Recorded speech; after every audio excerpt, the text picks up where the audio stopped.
Every American child learns about the Civil War. They learn about World War II. They learn about Vietnam. But there is one war, fought under the American flag, launched by an American president, that swallowed half a continent. That simply vanished from the history books. Not by accident, by design. Here is the question nobody ever asks. How does a nation of 7 million people, with a standing army, with fortresses, with generals, lose half its territory in less than 2 years to an army of just 13,000 men? And here is the twist. The man who led those 13,000 soldiers, the man who would later become America's greatest general, called this war, in his own words, the most unjust war ever waged by a stronger nation against a weaker one. That was Ulysses S. Grant, about his own country, about a war he himself fought in. So what actually happened? What did America do in those 2 years that was so brutal, so morally catastrophic, that its own soldiers refused to speak of it for the rest of their lives? And why, 180 years later, is this war still missing from every textbook, every classroom, every history class in America? This is the war America erased, and this is why. It is April 25th, 1846, the Rio Grande River, southern Texas, pre-dawn darkness. A unit of American dragoons, 63 men, crosses into disputed territory on direct orders from General Zachary Taylor. They are not there to fight. They are there to be attacked. Because President James K. Polk needs a reason. He needs Congress to declare war on Mexico. And for that, he needs blood. Mexican blood. On American soil. That same night, Polk is in the White House writing in his diary, "I am resolved to send a message to Congress recommending war measures." He writes this before he receives any news from the Rio Grande, before he knows what happened. He had already decided. The attack on his soldiers would simply be the excuse. And it worked. 2 days later, word arrived. Mexican cavalry had crossed the river and ambushed the American dragoons. 16 men killed or wounded. Polk stood before Congress and declared, "Mexico has shed American blood upon American soil." There was one problem. It wasn't American soil. The territory between the Nueces River and the Rio Grande was disputed land, claimed by both nations since Texas independence in 1836. A young congressman from Illinois stood up and demanded proof. He introduced what became known as the Spot Resolutions, demanding Polk show him the exact spot where American blood had been shed and prove it was American soil. That congressman's name was Abraham Lincoln. Nobody listened. Congress voted for war 174 to 14, and the machine began to move. Here is what made no sense. Mexico had every advantage on paper. A standing professional army of over 30,000 soldiers. Battle-hardened generals who had fought in Europe.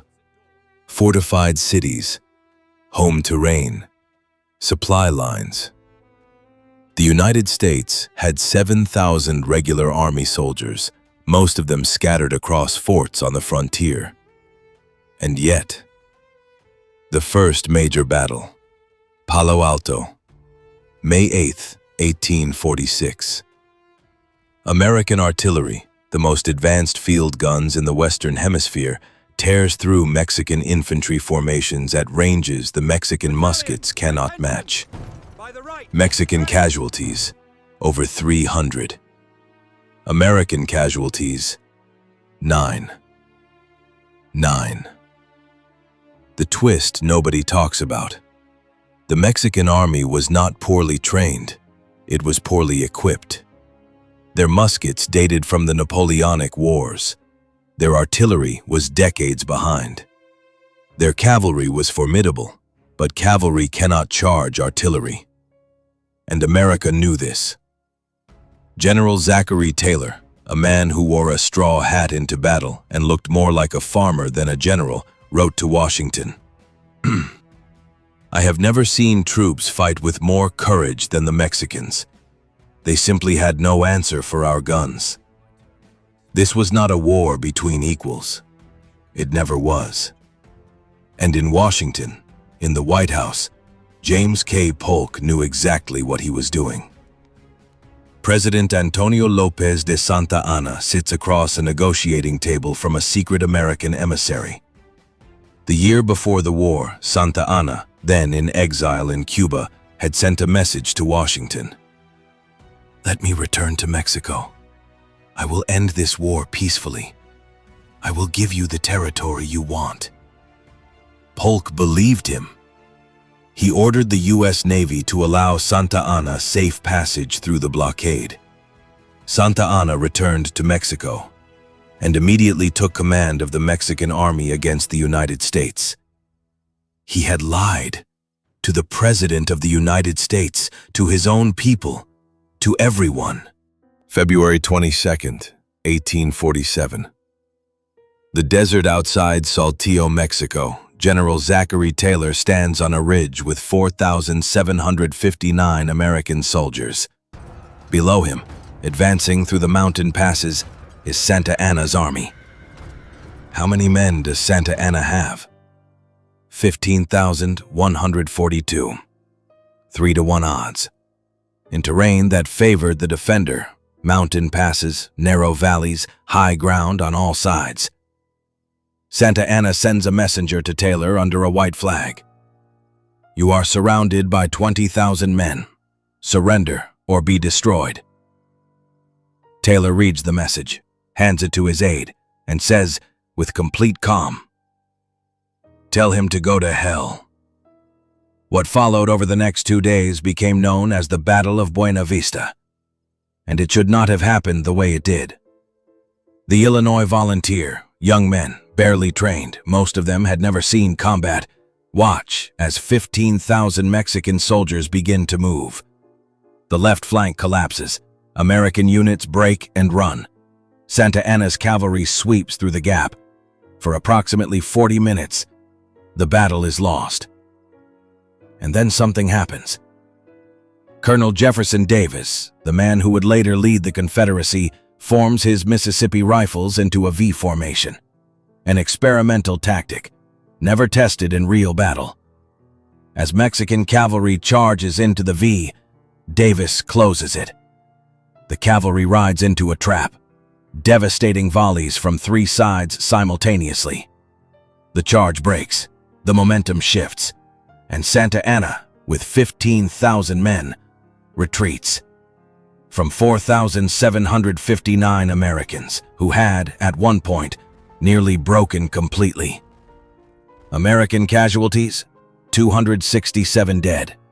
Mexican casualties, estimated 1,800 dead, wounded, or captured. That night, Santa Anna wrote a letter home claiming victory. The next morning, he marched his army south and never came back. March 9th, 1847. The Gulf of Mexico, off the coast of Veracruz. General Winfield Scott stands on the deck of a warship looking at the most impenetrable fortress in North America, Veracruz, a city surrounded by walls 12 feet thick, gun batteries pointing seaward, a garrison of 3,360 soldiers, and behind it, 200 miles of hostile territory, the road to Mexico City. The question Scott's officers are asking: how do we take Veracruz without losing half our army? Scott's answer was unprecedented in American military history. An amphibious landing. 10,000 soldiers, specially designed surf boats, a coordinated naval bombardment. One young officer, a captain of engineers, later wrote, "General Scott moved with a precision I had never witnessed, every detail accounted for. every contingency planned. That young officer's name was Robert E. Lee. The man who would one day fight against the United States learned everything he knew about war from this campaign. Veracruz fell in 18 days, with only 80 American casualties. Scott's army pushes inland through jungle, mountains, and disease. Yellow fever kills more men than Mexican bullets. Supply lines stretch impossibly thin, and at every mountain pass, Mexican defenders wait. At Cerro Gordo, a mountain pass so defensible that Scott's engineers said it was impassable, a young captain finds a hidden trail through the jungle, a trail that allows the Americans to completely outflank the Mexican position. That captain, Robert E. Lee. Again. The Mexican army at Cerro Gordo doesn't fight. It runs, because it suddenly finds Americans behind it, in front of it, and on both sides. Battle after battle, pass after pass. Contreras, Churubusco, Molino del Rey. Each one should have stopped the Americans. None of them did. September 13th, 1847. The last battle. Chapultepec Castle. The military academy of Mexico, built on a hill 200 feet above the valley floor. Inside, the last defenders of Mexico City, including cadets, military students, some as young as 13 years old. When the American assault came, 6 of those cadets refused to surrender.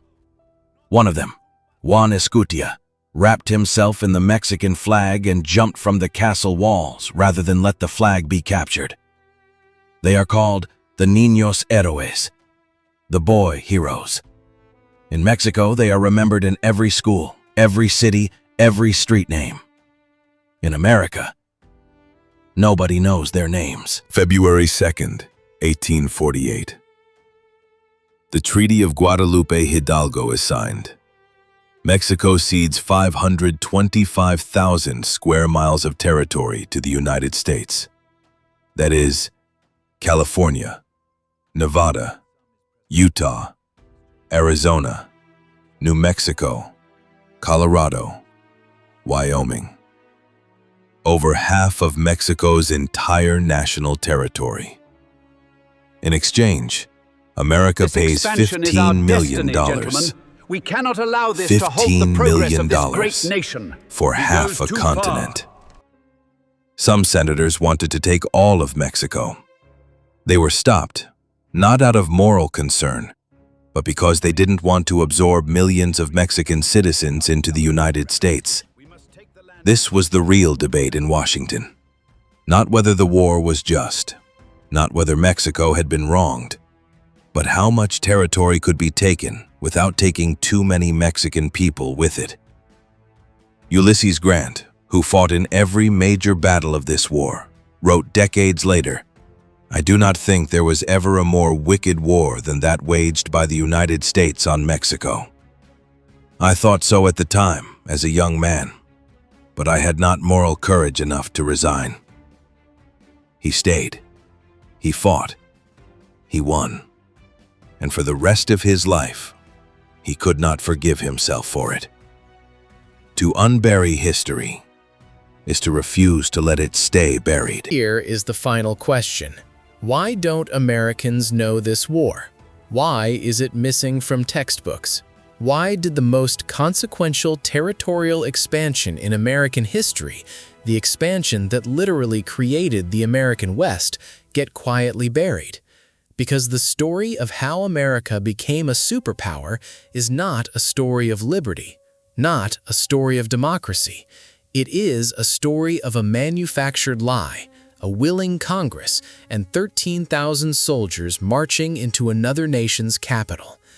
The land is still there. California, Nevada, Arizona. The cities built on it, the lives lived on it, the wealth extracted from it.